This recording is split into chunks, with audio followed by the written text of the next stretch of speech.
اعوذ باللہ من الشیطان الرجیم بسم اللہ الرحمن الرحیم وَلَقَدْ بَعَثْنَا فِي كُلِّ أُمَّةٍ رَسُولًا أَنِ اعْبُدُوا اللَّهَ وَاجْتَنِبُوا الطَّاغُوتَ۔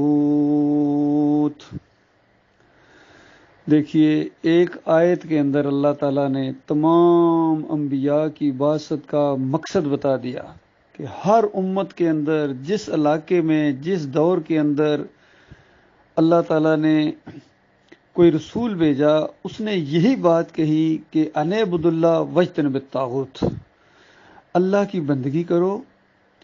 اور اللہ کی بندگی کے راستے میں جو چیز حائل ہے، جو چیز بھی تمہیں اللہ اپنے مالک کا بندہ نہیں بننے دے رہا ہے، اس سے بڑا تمہارا کوئی دشمن نہیں ہے۔ اس کو بالکل پیچھے ہٹاؤ، ٹھوکر کے ساتھ، نفرت کے ساتھ، کہ بے ایمان، تو میرے اور میرے مالک کے درمیان کھڑا ہو گیا اور مجھے میرے مالک سے دور کر رہا ہے۔ تو آپ اندازہ لگائیے، جس طرح دنیاوی لحاظ سے ایک مثال دی جاتی ہے، جس طرح کسی کا کوئی بچہ اغوا کرے تو کتنا بڑا مجرم ہوتا ہے کہ ایک بچے کو والدین سے جدا کر دیا۔ تو دنیاوی لحاظ سے سارے لوگ اس کو مجرم کہتے ہیں اور بہت بڑا مجرم کہتے ہیں، اور جو بندے کو اپنے مالک سے جدا کر دے، یعنی دور کر دیا، حائل ہو گیا بیچ میں، اور اپنے مالک کا راستہ گم کر کے اس نے دوسروں کی طرف اس کو لگا دیا، اور خاص کر ایسوں کے پیچھے جو ہمارے دشمن ہے، شیطان ابلیس ہمارا دشمن، اس کا بندہ بنا دیا۔ تو یہ بہت بڑی بات ہے اللہ کے بندوں۔ اسی وجہ سے انبیاء کو سب سے زیادہ ستایا گیا ہے، تکلیفیں دی گئی ہیں، اور کتنے انبیاء آئے ہیں ان کے بہت تھوڑے ساتھی بنے ہیں، اور کتنے انبیاء آئے ہیں اکیلے آئے، یقین کیجئے پوری زندگی اکیلے رہے اور ایک بندہ بھی ان کا ساتھی نہیں بنا ہے، اور اکیلے چلے گئے اس دنیا سے۔ تو اللہ نے بالکل کسی چیز کی پرواہ نہیں کی، وہ تو کامیاب ہو کے چلے گئے، اللہ کے ہاں اٹھیں گے، اکیلے اٹھیں گے، مالک تیری توحید کو ہم نے بیان کیا، ایک بھی بندہ ساتھی نہیں بنا ہے۔ کیا کیا جائے، کیونکہ اللہ ہے، وہ اپنے سسٹم کے اندر تبدیلی نہیں کرتا ہے کہ اب تھوڑے سی گنجائش نکالی دی جائے، چونکہ کوئی بھی نہیں مان رہا، اب کیا کیا جائے جی، تھوڑی سی لچک دکھائی جائے، نہیں، پھر وہ اللہ نہیں رہتا ہے۔ بلکہ سورہ یاسین کے اندر تو اس سے بھی بڑی بات ہے کہ ایک بستی کے اندر 3 پیغمبر ہیں، پہلے ایک اللہ نے بھیجا، پھر دوسرا بھیجا، نہیں قوم مان رہی ہے، تیسرا بھیجا، لیکن امینڈمنٹ نہیں ہے کہ تھوڑی سی گنجائش لائی جائے، کیا کیا جائے، نہیں مان رہے، نہ، بات وہی ہے، اسی بات کی طرف پھر زور دیا گیا کہ مانو گے اپنا بھلا کرو گے، نہیں مانو گے تو اللہ کے عذاب کے لیے تیار ہو جاؤ۔ تو قوم والوں نے اس کو ایک بندہ مانا ہے، 3 پیغمبر ایک امتی۔ آپ غور کیجئے، کل قیامت کے دن 3 پیغمبر گٹھے کھڑے ہوں گے، پیچھے ایک امتی ہوگا، اور جس طرح نبی علیہ السلام نے فرمایا کہ کم و بیش 1,24,000 پیغمبر گزرے، اندازہ لگائیے۔ تو صرف تو قرآن میں 26-27 کا ذکر ہے، اتنی، باقی کا ذکر ہی نہیں اللہ نے کیا۔ اللہ تعالیٰ فرماتا ہے بے شمار انبیاء اور قومیں، ان کو تو ہم نے ذکر ہی نہیں کیا، کیسے کیسے ان کے واقعات گزرے ہیں، لیکن ایک آیت، چھوٹی سی آیت کے اندر اللہ تعالیٰ نے سارے انبیاء کی دعوت کو بند کر دیا کہ سارے انبیاء کی یہی دعوت تھی۔ اسی وجہ سے اگر کسی قوم نے ایک رسول کو جھٹلایا تو اللہ تعالیٰ نے کیا کہا کہ اس قوم نے رسولوں کو جھٹلایا، قوم نوح نے رسولوں کو جھٹلایا، حالانکہ اس نے ایک رسول کو جھٹلایا تھا۔ اللہ فرماتا ہے رسولوں کو جھٹلایا، اور دوسری قوموں نے بھی۔ تو جس نے ایک نبی کو جھٹلایا اس نے گویا سارے انبیاء کو جھٹلا دیا۔ اور آج ہماری قوم ہے پوری طرح وہی جواب دیتی ہے، وہی انداز ہے اس کا جو ہر دور کے کافروں اور مشرکوں کا رہا ہے۔ مشرکین مکہ جو جواب دیا کرتے تھے وہی آج جواب ہمارے یہ دیتے ہیں، یہ مسلمان، یہ بریلوی، یہ دیوبندی، یہ اہل حدیث، یہ صوفی، یہ سارے کے سارے توحید کی دعوت کا جواب دیتے ہیں، اور بالکل اسی طریقے سے دیتے ہیں جس طرح پچھلی قوموں نے دیا تھا۔ تو یہ بہت بڑی زیادتی ہوئی ہے، بہت بڑا ظلم ہوا ہے، یقین کیجئے انسانوں کے ساتھ بہت بڑا فراڈ ہوا ہے، مولویوں اور پیروں نے ان کو فراڈ دیا اور ان کو اللہ کا دشمن بنا دیا، دین کے نام کے اوپر ان کو اللہ کا دشمن بنا دیا، انبیاء پر الزامات لگائے کہ انبیاء بھی ایسے ہی تھے، یہود و نصارہ نے اپنی اپنی کتابوں کے اندر ایسے ایسے الزامات لگائے۔ ہمارے بھائی شرک کی نشاندہی کر رہے ہیں، اور اس دور کے اندر جو توحید کی دعوت اٹھی تھی ڈاکٹر مسعود الدین عثمانی رحمۃ اللہ علیہ کے ذریعے، بہت زبردست دعوت، اور اللہ تعالیٰ نے گویا اپنی قدرت دکھائی کہ غیر نبیوں کے ذریعے، غیر انبیاء کے ذریعے اللہ تعالیٰ نے وہی دعوت اٹھا دی، کیونکہ اب کوئی نبی نہیں ہے۔ 1500 سال پہلے آخری نبی محمد صلی اللہ علیہ وآلہ وسلم خاتم النبیین، ایک نمونہ انسانیت کے لیے اللہ نے بنایا، اور پھر ایک ایسی جماعت تیار ہوئی کہ پورا ایک سٹرکچر تیار کر کے دیا، یہ ہے یہ ہے مدینہ کی ریاست ہے، تو جب ایک ریاست اس طرح بن سکتی ہے تو باقی کیوں نہیں بن سکتی ہیں؟ پھر کتنی یہ دعوت پھیلی، پھر اس کے بعد تیسری صدی کے اندر آہستہ آہستہ پھر عقائد کے اندر بربادی آئی احمد بن حنبل کے ذریعے، اور روح فی القبر کا عقیدہ مسلمانوں کے اندر ڈال دیا گیا، قرآن کا انکار ہوا، پھر یہ قبریں پوجنا شروع ہو گئی، مزار بنے اور عرس ہوئے اور میلے ہوئے، آج یہ موجودہ دین وجود میں آیا۔ صوفیزم اور ان مولویوں اور پیروں نے مل کے اس کو پانی دیا اس شجر خبیثہ کو، اور آج پوری طرح اپنی جوبن کے اوپر پھل دے رہا ہے۔ اور اللہ کی کتاب کو جب پیش کیا جائے تو ایسی اجنبی لگتی ہے ان کو، ایسے کے بکے رہ جاتے ہیں کہ اچھا یہ بات کبھی پہلے سنی ہی نہیں، ہمارے علماء نے تو یہ کبھی، ہمارے اکابرین نے تو یہ بات بتائی ہی نہیں۔ بھائی انہوں نے نہیں بتائی تو وہ مجرم ہے، اور تم نے نہیں سنی تو تم مجرم ہو۔ قرآن میں تو بات موجود ہے، حدیث میں تو بات موجود ہے کہ اللہ کے علاوہ کوئی معبود نہیں ہے، اللہ کے علاوہ کوئی داتا، دستگیر، مشکل کشا، حاجت روا، غریب نواز نہیں ہے۔ تو اگر یہ بات تمہیں نہیں لگتی ہے، اپنے مالک اور خالق کے بارے میں تمہیں شک ہے کہ وہ داتا ہے یا نہیں، یا وہ داتا ہے یا کوئی اور داتا ہے، وہ مشکل کشا ہے یا کوئی اور مشکل کشا ہے، وہ غوث اور کھوٹی کھری کرنے والا ہے یا کوئی اور ہے، یا کسی اور کا واسطہ وسیلہ ہے، کسی اور کے رکوع اور سجدے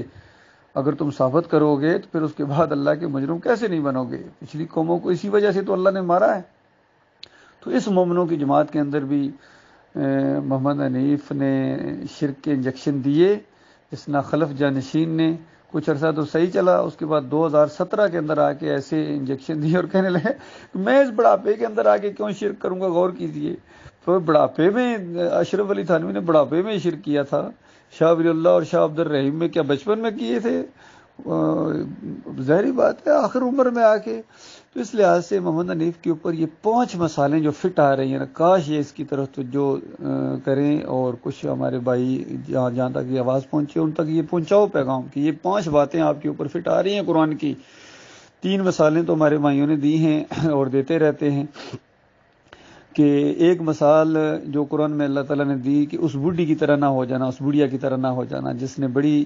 محنت سے سود کاتا تھا اور پھر اس کے بعد غصے میں آ کے سب کو برباد کر دیا۔ یہ ایک مثال دی ہے پروردگار عالم، جسے سود کاتا جاتا ہے بڑی محنت سے، وہ چرخہ جب ہوتا ہے اور پھر کبھی کبھی وہ تھوڑا سا دھاگا پھنس جاتا ہے تو اس کے بعد اس کو بڑے آرام سے نکالنا پڑتا ہے، لیکن بڑھیا نے جب نکالا وہ تھوڑا سا آپس میں مکس ہو گیا تو اس کو غصہ آ گیا، سارا جو پورے دن کی کمائی تھی وہ برباد کر کے توڑ پھوڑ کے اس نے پھینک دی۔ تو یہ مثال ہے محمد حنیف صاحب کی، جنہوں نے غصے کے اندر وہ فیصلہ کیا تھا ارشد کرملائی کے خلاف، غصے کے اندر اس وقت، بلکہ کچھ لوگوں نے کہا بھی کہ یہ غصے میں فیصلہ آپ نے کیا، یہ آپ کے گلے پڑے گا، وہ گلے پڑ گیا، اب لوگ ایسا ایسا نکل رہے ہیں، لوگ پہچان رہے ہیں ان کو۔ پھر دوسری مثال جو ان کے اوپر فٹ آتی ہے، مالک فرماتا ہے تمہاری حالت اس بوڑھے کی طرح نہ ہو جائے، اس بوڑھے کی طرح جس نے باغ لگایا، جب باغ پھل دینے کے اوپر آیا تو ایک بلا آئی اور اس کو کھا گئی، اور وہ اتنا بوڑھا ہے کہ اب دوبارہ باغ نہیں لگا سکتا، اور بچے بہت چھوٹے ہیں۔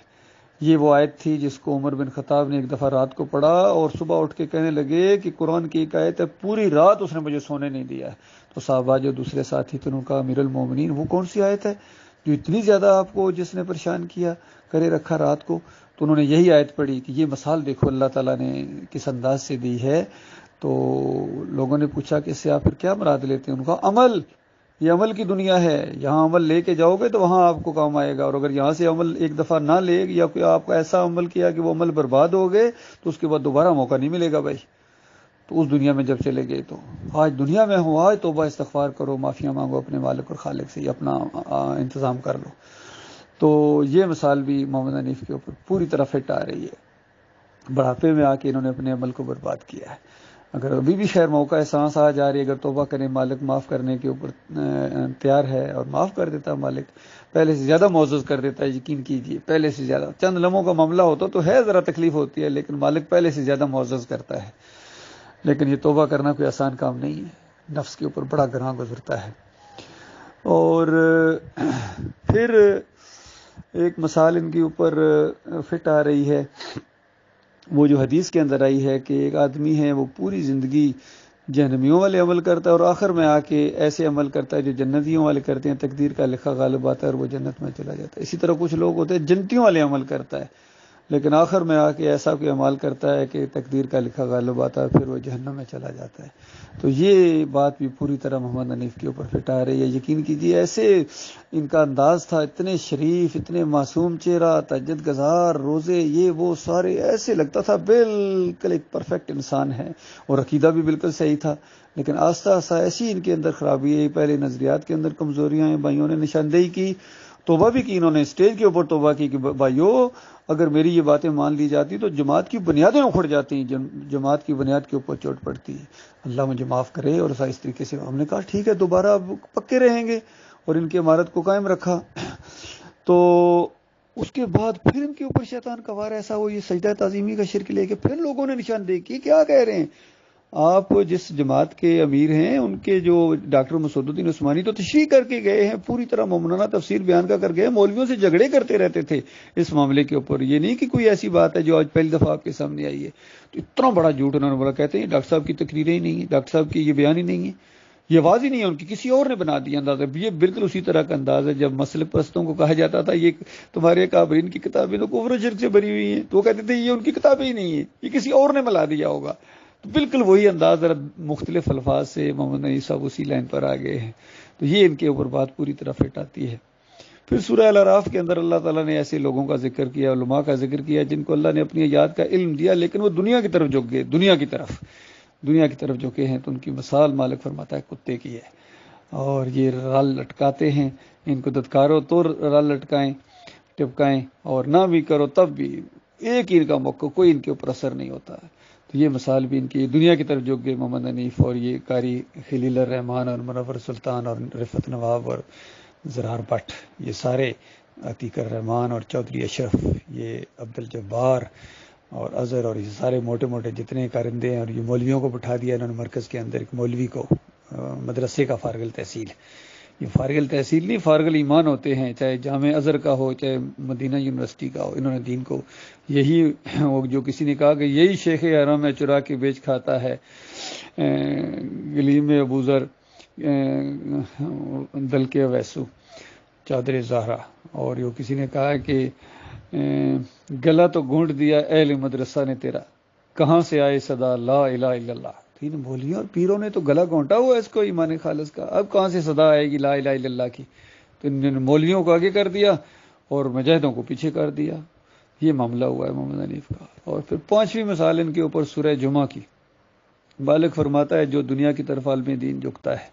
اس کی مثال اس گدھے کی سی ہے جس کے اندر اوپر کتابیں لدی ہوئی ہیں۔ تو یہ ان کا مطالعہ نہ دیکھو، یہ جو شفٹنگ کرتے ہیں ایک جگہ سے دوسری جگہ، تو ان کی جہاں کتابوں سے پورا ٹرک جاتا ہے ساتھ، تو یہ وہ گدھے ہیں جن کے اوپر کتابیں لدی ہوئی ہیں، پڑھے لکھے گدھے، انہوں نے دنیا کی طرف جھکے ہیں۔ یہ مثال بھی آج پوری طرح محمد حنیف کے اوپر، سید احمد کے اوپر، منور سلطان کے اوپر، یہ ڈاکٹر رفعت نواب کے اوپر، یہ پوری طرح ان کے اوپر آتی ہے، یہ ان کے اوپر کتابیں لدی ہوئی ہیں۔ تو اللہ تعالیٰ ان کو ہوش و حواس جو زندہ ہیں اللہ تعالیٰ ان کو واپس لائے، اور ان کے اوپر اللہ تعالیٰ رحم کرے۔ لیکن یہ خود اللہ کی طرف رخ کریں تو معاملہ ہونا، انہوں نے تو دنیا کی طرف اپنا رخ کر لیا ہے، اور ضد کے اندر آ گیا، نا کا مسئلہ انہوں نے بنا دیا کہ میں اچھا، ان کی میں ان کو لے ڈوبی ہے۔ اللہ تعالیٰ کا لاکھ لاکھ شکر ہے، مالک نے ہمیں ایمان کی سمجھ دی اور ایمان پر جمائے رکھا۔ مالک نے، ہم نے نہ تعداد کو دیکھا، نہ ان کی پگڑیوں کو دیکھا، نہ ان کی مدرسوں کی ڈگریوں کو دیکھا، ہم نے بالکل کسی چیز کی پرواہ نہیں کی ہمیں تو پرواہ ہے اپنے مالک کی۔ جو ہمارے مالک کے ساتھ مخلص ہے ہم اس کی عزت کرتے ہیں، اس کی جوتیاں سیدھا کرنا بھی فخر محسوس کریں، وہ سواری کرے ہم رکاب تھامیں۔ لیکن جو ہمارے مالک کے ساتھ غداری کرے، ہمارے مالک کی کتاب کو پیچھے کر کے اپنی چلائیں، اور پھر ہم سے یہ امید رکھے کہ ہم ان کو امیر محترم کہیں گے، اچھا وہ دور گزر گیا